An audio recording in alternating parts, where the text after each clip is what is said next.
Hey everyone, welcome to Terms of Engagement. I'm Archon Fung, a professor at the Harvard Kennedy School and faculty director of the Ash Center for Democratic Governance and Innovation. And I'm Stephen Richer. I'm the former elected Maricopa County recorder from Phoenix, Arizona, and I'm now a fellow at the Ash Center. And apologies for starting a few minutes late today. I was still wiping away the tears from last night's U.S. World Cup game. And please forgive me for the casual attire today. I am currently traveling in Seaside, Oregon, where I'm doing an adult run camp. That's excellent. And so you're in the sporting mood. So we had a little exchange about this in the show prep. I got to ask you, you've been watching the World Cup. You've actually been to a couple of games. I've been watching a little on TV. So do you think two wrongs make a right? In the game with Bosnia and Herzegovina, U.S. striker, the U.S. striker or the star of the team, Balogun, I don't know how to pronounce his name exactly, gets a red card. A lot of people, myself included, not that I'm a soccer expert, think that red card was undeserved. The red card would have prevented him from playing in last night's game with Belgium. But evidently, according to journalism reports, the president of the United States calls up the president of FIFA and asks him maybe to rethink the red card so that Balogun has to play. So maybe President Trump, in that magical phone call, maybe that was the best call ever, the most perfect call, got the red card reversed. Do you think two wrongs make a right?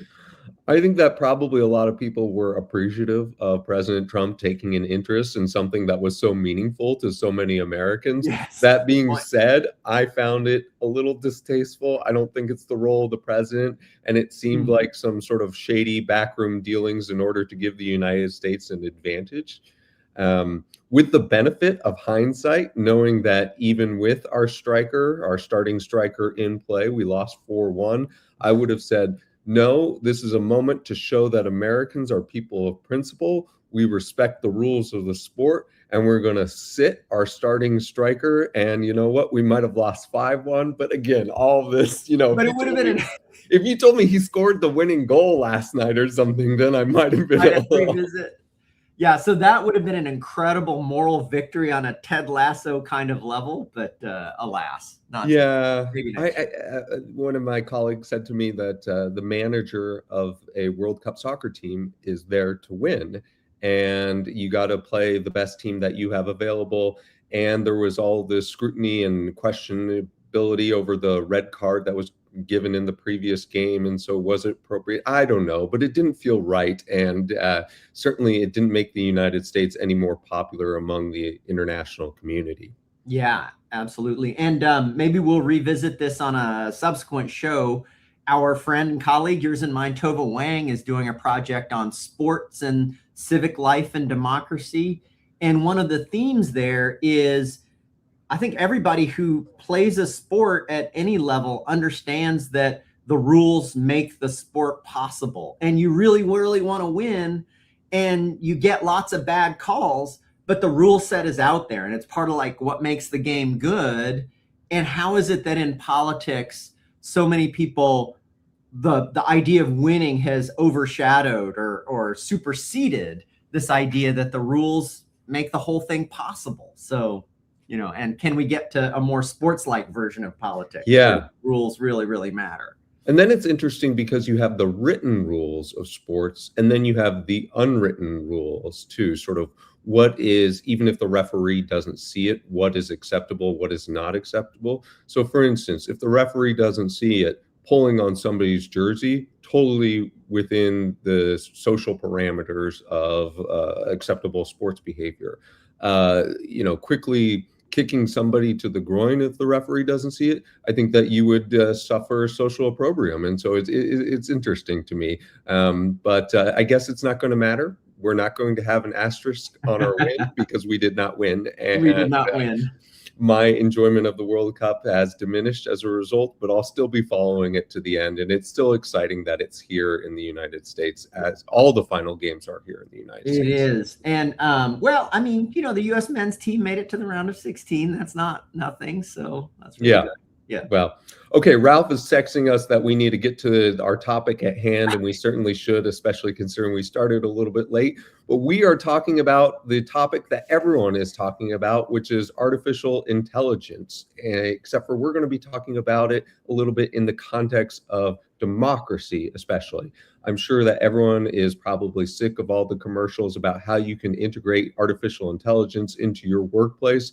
And it evokes probably a lot of rolling eyes at this point, which is not necessarily where it started. And that trajectory, that arc is very interesting because I think that we're a country that has really historically embraced new technologies and what they can bring to the workforce. And that's especially true of young Americans. I think if we think of something like the Hardy Boys, which I grew up reading, The Hardy was young Americans adopting the technical wonder that was the automobile before everyone else, and they could do amazing things with it. Or if we think of Matthew Broderick's character in War Games, understanding how computers work before the average person in society does, allowed him to do wondrous things and exciting things. And maybe that's where we were at the beginning, but in Arizona, where I'm from, Eric Schmidt, the former CEO of Google, spoke at the commencement of University of Arizona, and he was largely booed when he was talking about artificial intelligence. And that reflects a broader sentiment.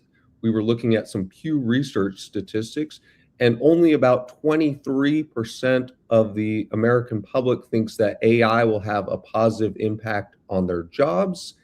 And only about a quarter of Americans also think that AI will have a positive impact on society today. So we're going to bring in our guest who's going to talk with us about this position of AI, but then also, is AI compatible with our democracy? So Archon's going to introduce our wonderful guest. Great. And our wonderful guest is Bruce Schneier, who is a lecturer at the Kennedy School and faculty member of the faculty community, the Ash Center. He is one of the most widely read voices in security and technology. Much of his career, still, he focuses on security. The Economist once called him a security guru. He's written many, many books, including the bestseller, A Hacker's Mind. Most recently, he's written with Nathan Sanders, the book that we'll be focusing on, which is Rewiring Democracy, How AI Will Transform Our Politics, Government, and Citizenship. He's got a live Blue Sky presence where he toots, I guess, Blue Sky about security. So his blog is Schneier on Security. And my own bias as an MIT kid is a lot of people around the Kennedy School and in these kind of social science circles talk about AI and technology and policy. I listen more to people who have a deep technical background. That's just my bias. I feel like if you have a nose and a feel for the phenomenon, it's more interesting to me to hear what your views about it are. And Bruce is a real expert in both the technology and the politics and policy of it. So welcome, Bruce. Thanks for having me. I don't know where you got that Blue Sky fact. I'm on no social media at all. I follow you on Blue Sky. You post stuff on. I think there might be something that republishes my blog. I'm on no social media. It makes me a freak, but highly productive. So I'm following an AI, a bot that follows you. That's what's happening. Or it's a hacked impersonator. Because the first question I was going to ask as a technology enthusiast, what it's actually called to write on Blue Sky. What did you call it, Archon? I think I called tooting. it No, that's on Mastodon. Tooting is right. Mastodon is because they're an elephant. Yeah. Tooting. I can look it up while you people talk about the World Cup. No. So Bruce, what I want to know, just to begin to get into the topic a little bit, is your relationship to AI and how you're using it, if at all, and do you use it first of all, and why or why not, and what for? I mean, I largely don't. I always feel like I should, but I have not found a useful case for me. And I'm writing a piece right now on what I tell my students. And it's the difference between the work and the gym, right? So this is my spiel. If you're at work and your job is to move a bunch of heavy things from here to there, use any assistive tech you like, right? A hand truck, a forklift, or an AI android. But at the gym, it makes no sense for an android robot to lift weights for you. Because at the gym, the point is to lift the weights. So what you would think I might use it for would be writing. But for me, writing is the gym. It is how I think. It is how I organize. It is how I make sense of things. Outsourcing that doesn't make it wouldn't work, because the process, right, is the weightlifting is the important thing, not the output. The output is almost ancillary to me thinking about it. Okay, I like that analogy. But it sounds like you're spending most of your life in the gym then, rather than doing the work. And a reminder that please, we've already got some comments in the chat. Please feel free to post comments, and we'll work them into the conversation. Archon, you are actually a pretty heavy user of AI, and how do you integrate it into your scholarly work or your work running the Ash Center? Yeah, so I think I have two reasons that I use AI. And one reason is everybody's talking about it. It feels like it's going to be a big deal. So I kind of want to get a first person feel for what these things can do and can't do. And the main way that I've been doing that is I've been running local large language models, so they don't hit data centers, et cetera. They just hit my laptop and make the fan spin up. And I've been vibe coding 1980s video games on them. Oh, so wow. I vibe coded a Centipede game, lots of Snake games, a few others. And so that's been kind of fun to kind of get a sense of what they can do and what they can't do in terms of coding. Both of you, what's your AI policy for students? So it's interesting. I give them the work versus gym spiel, but I can't be their parents. I can't police it. I tell them it's a waste of their tuition dollars. So, funny, and I think about the two different things I think about. One is the students feel pressure to use it because they feel like they're in a race with their other students. They feel like if they don't, they're going to do worse. They're going to produce less good work, right? So the bar is raised, and they feel AI. Because we're measuring them on how much they can lift from one, to use your analogy. And the other is that they're all overworked. I mean, they can come into a class with all the good intentions of doing the work and keeping up in the reading and paying attention, but it's the middle of the semester. They have too much on their plate, and they have to cut corners.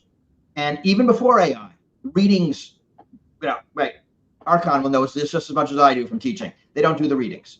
They don't have time. So. I don't know. I've experimented with things, but I have decided just not to police it. So is AI the Spark Notes of 30 years ago? I mean, it's at least that. It is at least that. That's a good way of thinking about it. But I just read an article 2 days ago about employers finding that new grads coming out of college, having had spent 4 years with ChatGPT or 3 or whatever it is, don't have the reasoning skills. Right? I mean, they haven't spent enough time. Yeah, they didn't go to the gym, like you say. Right. Yeah. And but we need to figure this out. How do we as teachers grade in a world where anything done remotely can't be trusted? So maybe one silver line, it's hardly a silver lining, but I know I am doing this and colleagues are, is we're shifting our assessments and our interactions to more face-to-face. So I met with every student for about 20 minutes in the spring semester to talk about their final projects face-to-face, just so that I get a sense that they've actually gone through some reasoning process and I'm reasoning through with them, which I absolutely didn't do, in years past. Right. And in some ways, the modern university was built on this notion of mass evaluation. You go back to Cambridge or Oxford, and it's individual instruction, individual evaluation. Now we can grade students in blocks of 100, and maybe we can't do that anymore. Yeah, that's going to change education. Yeah, read their papers because we don't know who. A lot of professors use AI to read papers. Yeah. Now, in a sense, that's different, I am more sympathetic to that because as professors, we don't need to read the papers. I mean, that's work to us, not gym. But I'm sure the students feel like, they're not getting their value. They're being graded by an AI. Yeah. Yeah. But they used to be graded by a TA, and we just never told them. So how much worse is that? So we should move to the democracy topic. Yes. Well, before we get to sort of the doom and gloom that we're going to talk about in the context of AI and society, what are some of the positive ways in which countries, governments have been using AI to deliver better services, to communicate better with constituents? What have you seen? So there's a lot, and God, I mean, the doom and gloom bothers me just as much as the utopia people. AI is a tool. It enhances your power. If you want more democracy, AI will help you. If you want less democracy, AI will help you as well. So in our book, Wave Around one, so there it is, we talk about a bunch of things going on around the world. I'm going to talk about, we mentioned a few that didn't make it because they're too new. So my first one is Japan. And so there's someone there, Takahiro Ano. 2024, he's a software engineer, mid-30s, runs for mayor of Tokyo. Comes in 5th among 50-something because he uses AI to run the continuous stream answering voter questions. It was like all new back then. Super cool. Would have been an obscure footnote in history, but last year he won a seat in the upper chamber of Japan's Diet. Yeah. Right. And so he has a new political party called Team Mirai, which is Team Future. It is neither left nor right. It is pro-tech. And he's using the funding he got publicly for his party to spend it on AI engineers building civic tech. So he has these deep listening apps where voters participate in interviews and their policy proposals are generated and voters get to talk about them. It's super interesting. He's making this stuff available to other parties. His party won more seats a few months ago. So they now have 11 seats in the House, which is not very much, but it's not nothing. So he's doing great stuff to try to make the legislature in Japan more responsive to its citizens. So that's one story. I'll give us another story from Brazil. Brazil is a really litigious society, way more than the US. They spend an extraordinary amount of their government dollars defending lawsuits and paying off when they lose lawsuits. The courts are using AI in a big way, not to do judging, but to do everything else, to schedule, to assign cases to people, to make the system work better. You could see it in the numbers. They are now much more efficient at dealing with cases. The Brazilian judiciary is more efficient because of AI. This has a revenge effect because now that the attorneys are also using AI, more cases are being filed. But I think this is great for democracy. I think the judicial system and also suing the government is a way for people to get their voices heard. So here's Brazil using AI in, I think, a really interesting way. Give you one more story from California. There's a group called Cal Matters, and they have been around for years. And what they do is they pay attention to California politicians. So every floor speech, campaign email, tweet, everything that the legislator says is recorded in this system, along with who gives them money and their voting record. And you as a citizen can search this to figure out what your politicians are doing. They added an AI feature, I think last year, called Tip Sheet. And what this does is it looks through that data and looks for anomalies, weird things, but it doesn't publish it. What it does is it makes its tips available to journalists who register on the platform, and the human journalist can follow up on what the AI found and see if a real story is there.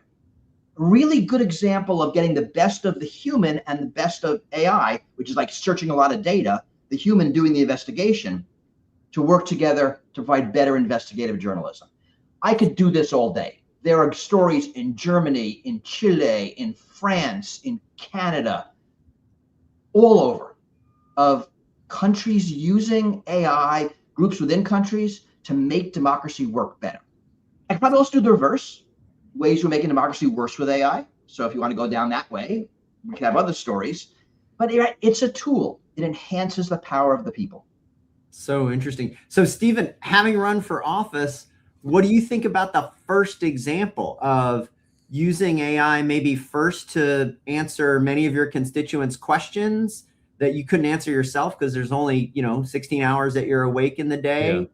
And then also to listen to what they care about and what they want. Would you be like excited about that or nervous about, that machine interface?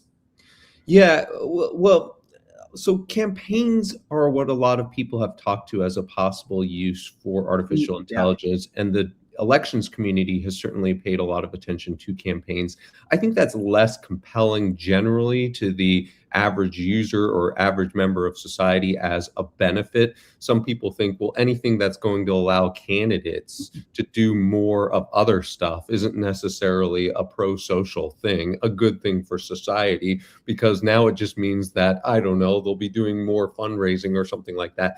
That being said, one of the things that every election office has explored over the past 2 years is how to use AI to answer voter questions that are commonly phrased. So normally in the past, we would have just had through a customer management service system, just stock answers that we would pull down. So instead, what I've been working on is training AI models from Arizona statutes, from the elections procedures manual, and from emails that we have sent to constituents previously, such that it can give answers without any of the staff having to spend time on it.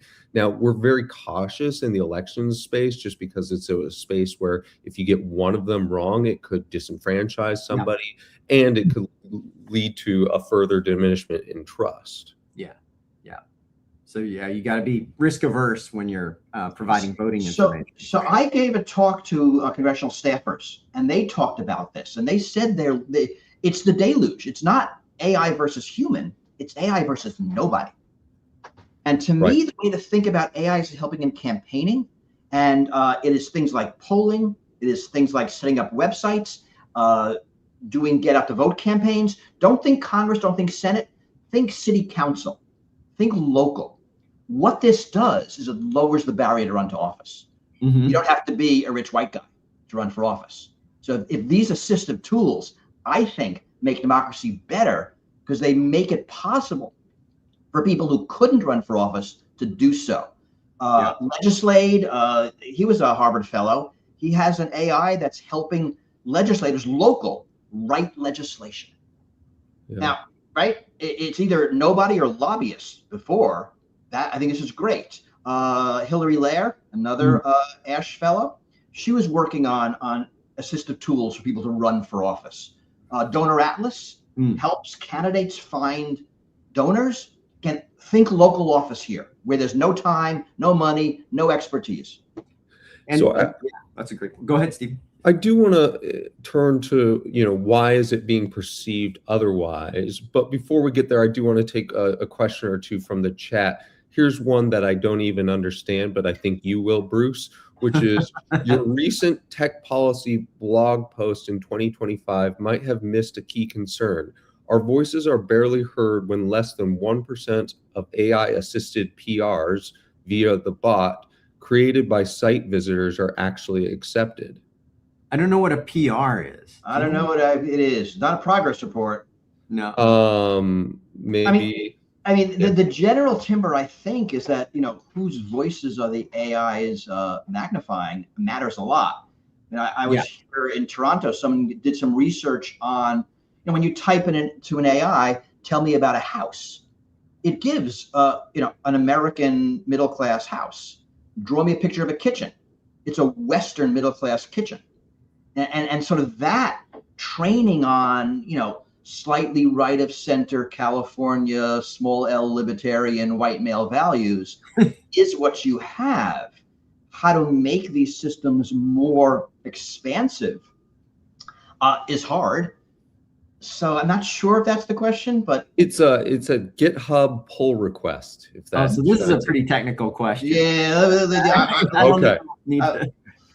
So yeah, GitHub is a repository for lots and lots of code, and a pull request is somebody modifying that code and pulling some Archon can't help but teach. Well, thank you, because that's good, because I didn't know, so I appreciate the teaching. And you now don't know more now that you know. Yeah, right. But I can ask AI later. Yeah, that's right. Yeah. So is this a translation problem, Bruce, or a marketing problem, that you're saying all these positive things are happening with the government? No, I think we have to separate out a couple of things. One is AI is a tool of the humans, so it's what the humans want, and two, the AI companies are freaking evil. Right? So separate out, what is a tech problem, what is a capitalism problem. Okay. Well, I think what people, what's his name? Ted Chiang, science fiction author. He said a few years ago in an interview that most people's fears of AI are misplaced fears of capitalism. I think this is really insightful. Like, who is it? Right? It's power enhancing. Whose power is enhancing? Yours or Google's or Facebook's? And your stories have all been about enhancing people trying to run for office who are small, aren't members of incumbent parties. And then, but we're moving into a world where a few companies want to capture all the value. So here's an example. Let's imagine an AI is good enough to be a physician's assistant, right? It's good at diagnosis. It can read X-rays, does all of these things that makes it a really good physician's assistant. So two ways this could go. One, each physician gets one of these and becomes a better doctor. Can spend more time with the patients, better listening, more empathy, right? Becomes a better doctor. Or the company who owns the medical practice can give that doctor 5 times the patients and fire the 4 other doctors. Same tech. Which do you think will happen in the US? Which do you think will happen in France? It's going to be different, and it's not the tech. Because of so to set the stage a little, provide a little bit of information, Ralph, if you could put up the slide this is some Pew data about public opinion and expert opinion about AI. And so the blue dots are just like US adults, people answered the survey, and the green dots are people working in AI. That's what an AI expert is somebody working in the industry. And are huge gaps, right? People working in the industry, the AI experts, are much more enthusiastic about AI improving how people do their jobs, the economy, medical care, education. But it's interesting, you get down to the bottom and experts and people alike, no one likes elections, skeptical that AI will either improve elections or the news that people get. So that's like one piece of data. And then also another piece of data, I think we know this, is that people in some other countries like China, ordinary people, like you do the general population survey in China, and people in China are much more enthusiastic about the eventual effects of AI on the economy and society than people in the United States. So, Bruce, I think on that bottom, like the news people get, and especially elections, you're more positive than either the AI experts or the adults? Yeah, or is that a mischaracterization? I'm not sure I'm positive. Because right now it's going to be used to manipulate people. And that's what I think we're referring to those last two, the news people get and elections, right? Yeah. It's manipulative ability. Now, manipulation is older than AI. Yeah. I mean, again, this is not an AI problem, right? This is a capitalism problem, right? This is a problem of TikTok. Right? It's the business models of those companies. Surveillance and manipulation are legal business models. And that's what those companies do. Right? If you look at all the misinformation on the election, Kellogg's does that to market a breakfast cereal to get an award for good advertising. So I agree, but it's not the tech. It's older than the tech. Yeah. So Go ahead. I want to turn to back to that capitalism question and the situation that you presented. I think one, you could respond that, well, consumers will choose the hospital that is using AI to give the physician more time to spend with each And the patient. people who say that have never been sick. You're in the ambulance. Yeah, I'm going to choose my hospital. I'm bleeding out. Okay. God, no, don't. Let's not do this. I don't want to do this. It's just too dumb. Sorry. Well, then let's take it out of a hypothetical and just say in the present world, people have these tools at effectively $0 cost to them. And that's something that they didn't have before. Yes, I know that they're being sold something in the same way that you're being sold something with Facebook, but really, this is a mass available at no cost to every single person who wants to make a cool graphic. I know dropping democracy is a big cost. I wouldn't minimize that. Well, how do you draw the link for me there? Right. Between the mass availability, anybody can. Right. So it is a manipulation. So I forget who wrote the book. Free is not the same as a regular price, right? Free is psychologically different. And the fact that it moves it into free means people aren't making that same value decision. I mean, so psychology doesn't work that way. And also, you've got a lot of monopolies working here, effectively. And, nobody's on Facebook because they want to be on Facebook. They're on Facebook because they have to be on Facebook. Everyone hates the damn platform. Right? So you have lock-in, you have the enshittification. All of this works. Mess the ecosystem. So I'm always often asked, what's the best thing we can do to help with all these tech problems? Drop the monopolies. I mean, you actually want real competition.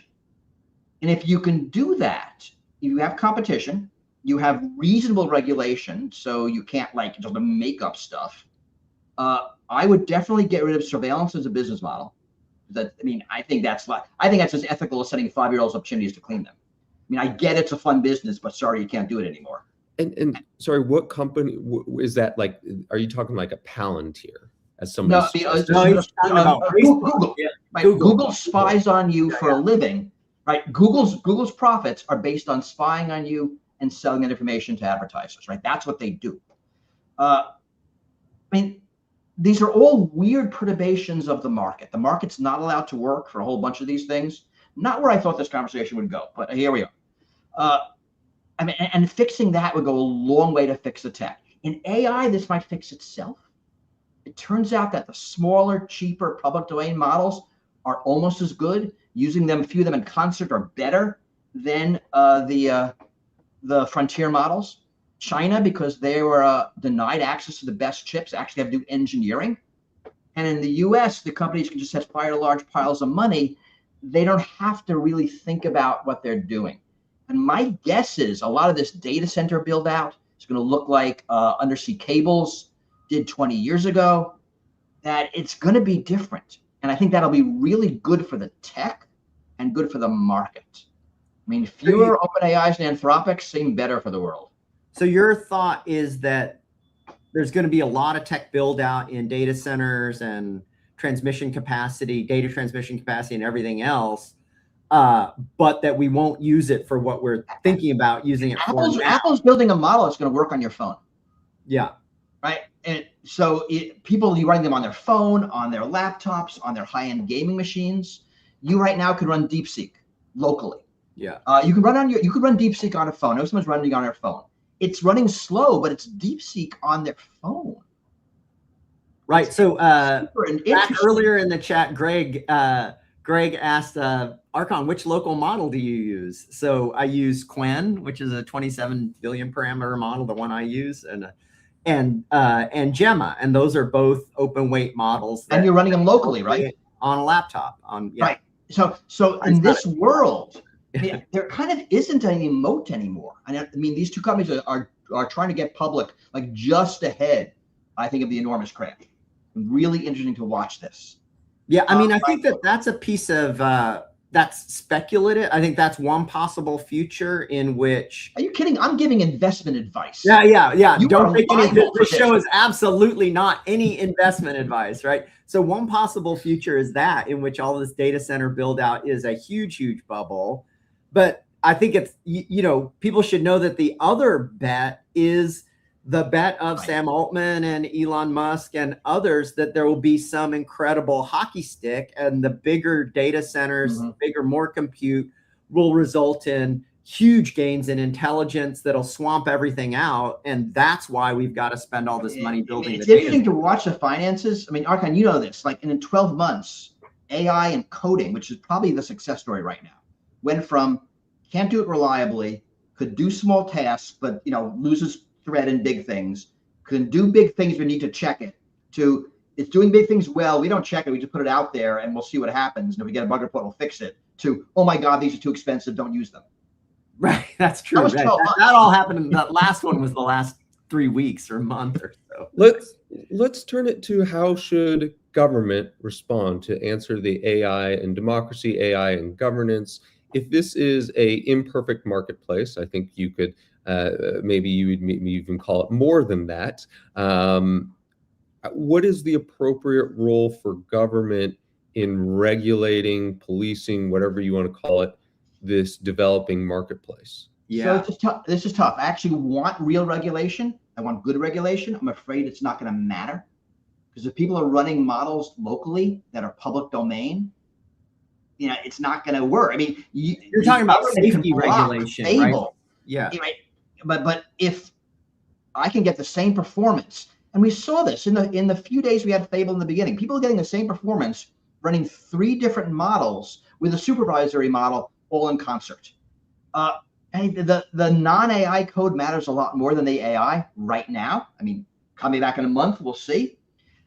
So we do this in our book. We talk about 4 things I want governments to do to deal with AI. First is to reform the ecosystem, to really think about how the AI ecosystem works. I'm a big fan of public AI, of a non-corporate alternative in the mix.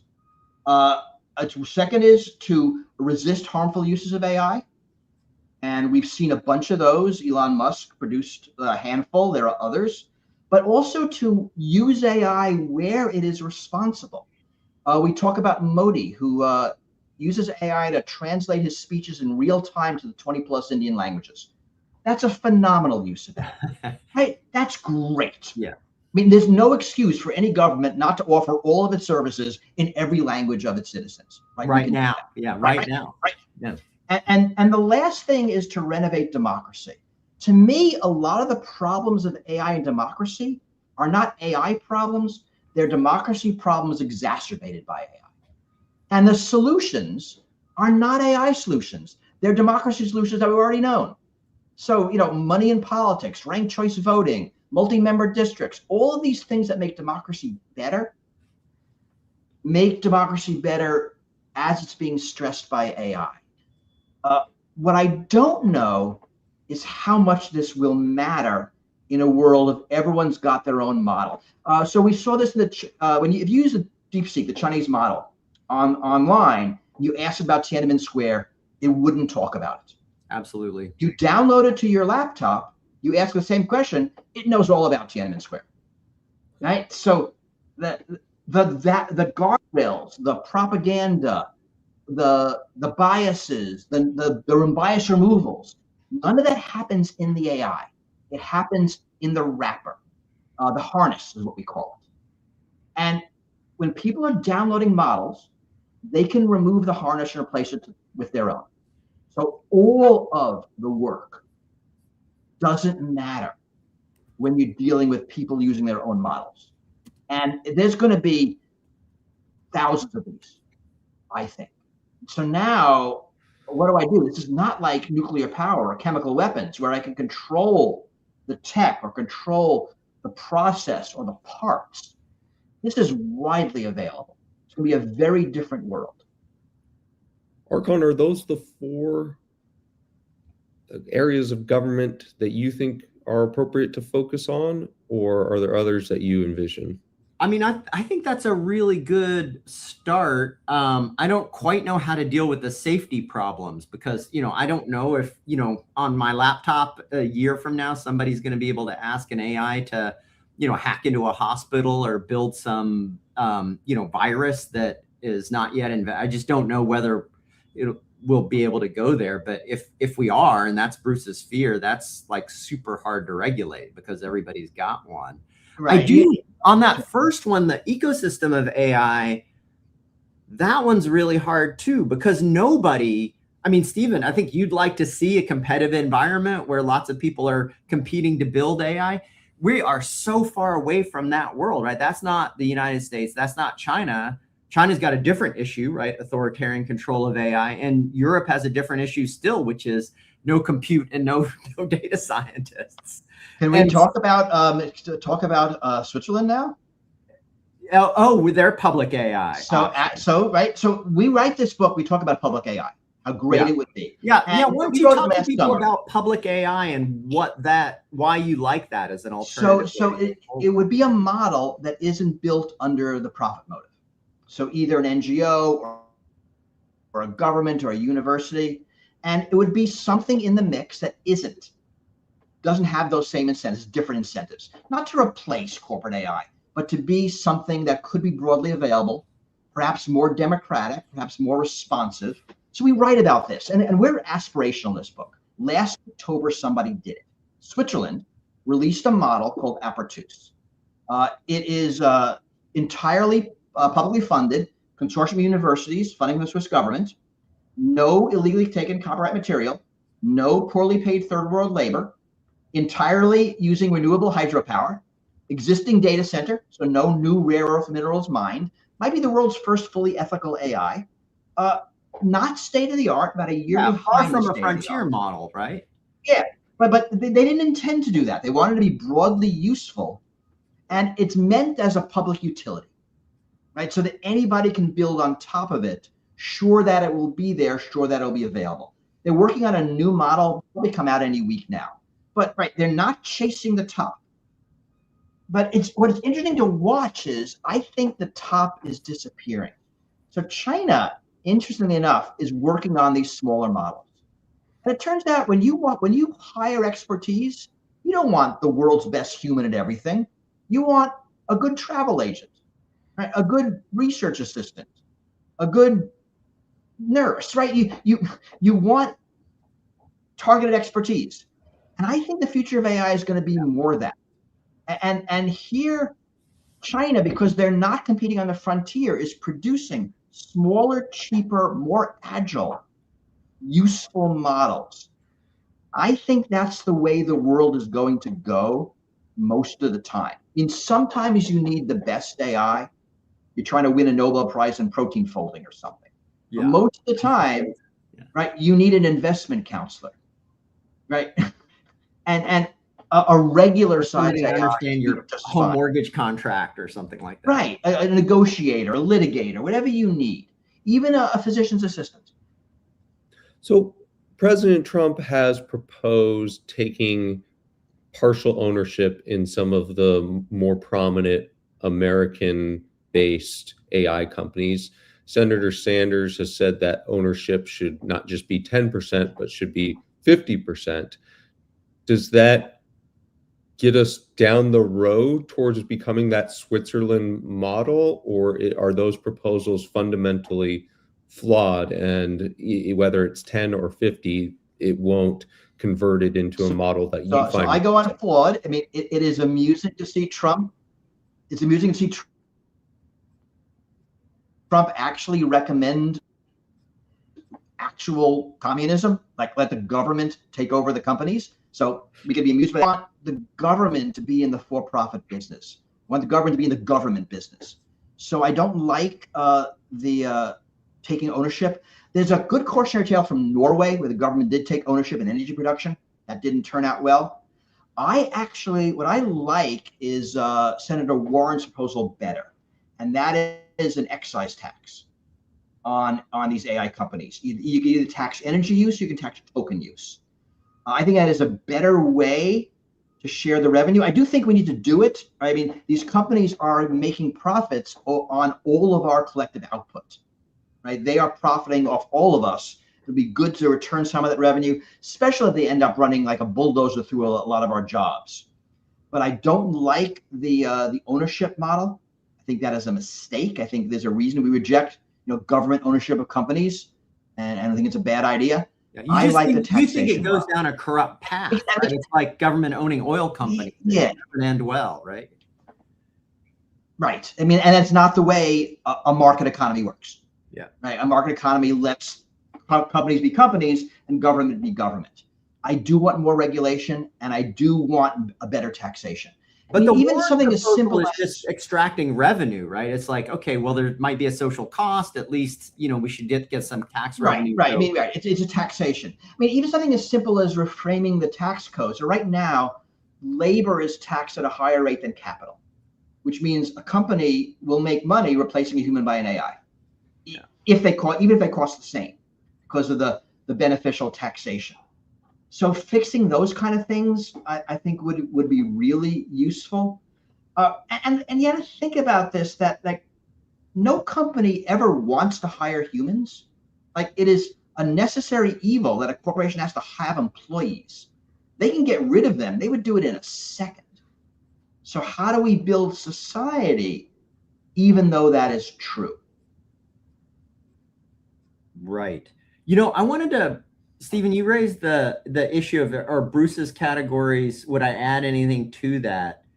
And I think I would add one thing to it, which is, I think maybe the biggest democratic decision here that's at stake with AI, and you said this, Bruce, is what kind of AI we want to build, right? And already there are different propositions on the table, right? So right now, I think the main US trajectory of AI, setting Apple aside, is some super intelligence goal, right? That's what Sam Altman is after. That's what Elon Musk is after. They've said so. That's what a bunch of the Google folks explicitly want to build. For some reason, that's the American version of artificial intelligence, is something that's 1,000 times smarter than any human being.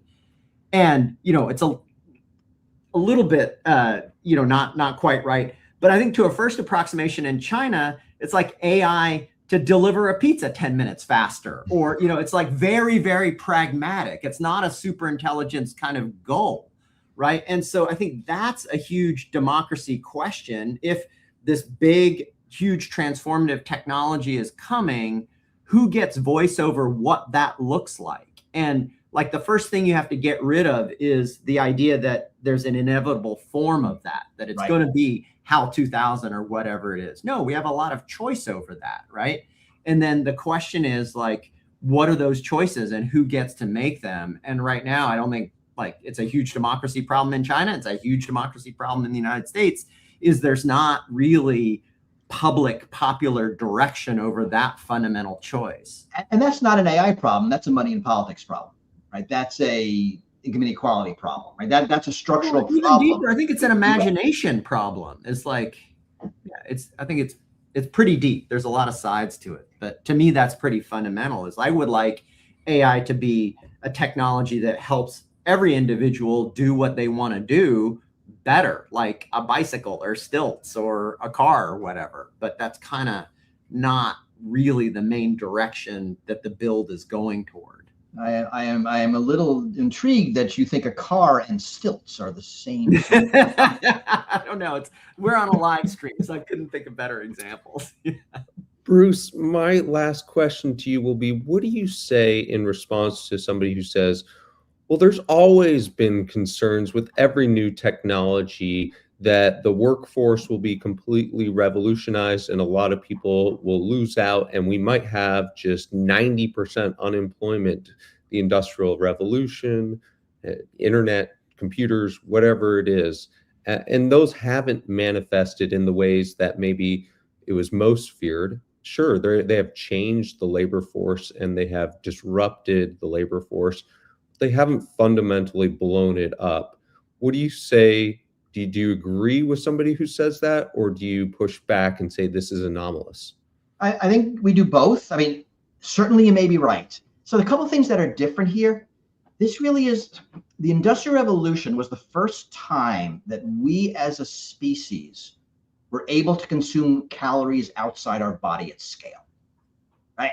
And that made possible, like pretty much everything I can see was made possible by the ability to do work external to our bodies. AI is the first time we can do that same thing with cognition, with thinking. So I think it's going to be as radical in that very general sense. I think it will destroy a lot of jobs. I think it will create a lot of jobs. But like the Industrial Revolution, the jobs created aren't easily filled by the people whose jobs were destroyed. Right? The jobs created require a different skill set. So it might take a couple of generations for the people who lost jobs to get new jobs. So even if that happens, it's very tumultuous during the time. And it'll be nice if we as society recognize that and figure that out. But it's possible that because these are cognition jobs, there won't be as many replacements. And maybe there will, but again, go back to that doctor story I said. Right? Do we have 5 really good doctors or 1 overworked doctor and 4 unemployed doctors? Right? And that's not the tech, that's the company managing the medical practice. So I think we need some reforms of our systems of governance, of our system of economics, to ensure that we get the right result. I mean, no one knows how this tech will affect employment. Everybody's freaking guessing. I mean, right now, these AIs are terrible at everyone's job. Not because they can't do it, because they're so easily fooled. I mean, Facebook, what, a month ago, was going to replace their customer support with AI to do all of those lost accounts and a lot of interactions. They pulled it within a week because it was super easy to convince the AI to get you access to somebody else's account. AI can't do the job. Right? AI travel agent in California sold someone a ticket for $1. Went to court. The court said, too bad, Air Canada, you have to do it. Right? So I think these things are going to be barriers for a long time. My guess is we overcome them. But what happens next is more a matter of the system than the tech. And it will create a lot of new jobs that we can't imagine yet. But will it create as many? We don't know. I mean, the hope is that newfound leisure can be shared by all of us, 36-hour work week, rather than be entirely co-opted by the 100 richest people in the country. Yeah, and as you say, that's not a technology problem. That's a government. That is a capitalism problem. Yeah. Archon, does this portend the decline of democracy? Does AI necessarily portend the decline of democracy? Not at all. I mean, I'm Because super sympathetic to a bunch of Bruce's positive cases and uses. I think people are doing incredibly creative things with it all over the place. But what do you make of, we already have Gini coefficient problems at a level that we never before imagined, and that this is going to simply ramp those up considerably, and that's going to create the tensions and further stoke some of these populist movements that are maybe less patient with the mechanics of democracy as it currently exists. That might be part of the democratic process in the long run. I mean, there's a really good book from a couple of years ago, Power and Progress by Duran Asamoglu and Simon Johnson. And they write a little bit about AI at the end, but most of the book is about not the Industrial Revolution, but the Industrial Revolution and mass production. And their theme, like with a lot of tech, I think they want to generalize this, is these big technology changes are bad before they're good, right? So, with mass production, the Industrial Revolution, lots of people's limbs get chopped off in the first part of that. There's a lot of child labor, et cetera. But then there's a kind of social pushback that says, no, we're much more productive now. Society ought to share the fruits of this productivity. And then so it begins to get better for society. And they're kind of positing that as a possible pattern. And so with AI, will it be the, kind of Bruce's branch of the 5 big companies right now just getting bigger and bigger? Or is there a piece where the rest of society says, hey, this has made us all, the society, much more productive. We should all benefit from that. I think that's maybe the biggest question mark. And that second path to me is like more democratic in a long view kind of sense, although it's pretty messy in between. It's not, tidy elections every 4 years. And that's a problem because, and I don't know how much messiness we can handle at this point. Right. Got a lot of messiness right that's now. Steven's, I think, worry, right? Yeah. Right. Yeah. Okay, well, we are already over our time. As our intelligent listeners could probably glean, this is not a topic that I know all that much about. I did enjoy doing a bit of prep reading in advance and reading some of the pieces that that Bruce has written. If you want to see more of his work, he has, as we mentioned, a blog as well as a number of published books on this topic. And I dare say, because he is not wasting time on social media, he will have more that is coming out soon as this scene continues to unfold. I do think that the democracy and AI question will be lurking in the background, if not the foreground, for at least the coming years until this technology becomes a little more, I guess, understood and its role in society becomes better known. Thank you all for indulging me in my learning here, and thank you for your questions and comments. And thank you to the production team, Ralph, Colette, Courtney, and Evelyn, for helping us get this going as always. And Archon, final thoughts? Huge thanks to Bruce for joining us from Toronto. And thanks to everyone. It was a super lively chat this time. And thanks for opening up the aperture. Oftentimes we're more squarely focused on pretty narrow democracy issues. But this time we talked about a lot of stuff because AI is a huge topic. Okay. And we will see you next Tuesday, 12:15 p.m. Eastern Time, live chat. If you didn't listen live, you can, of course, watch this on YouTube or any podcasting platform. So thank you very much for being here. Have a great week. Have a great week. Bye, all.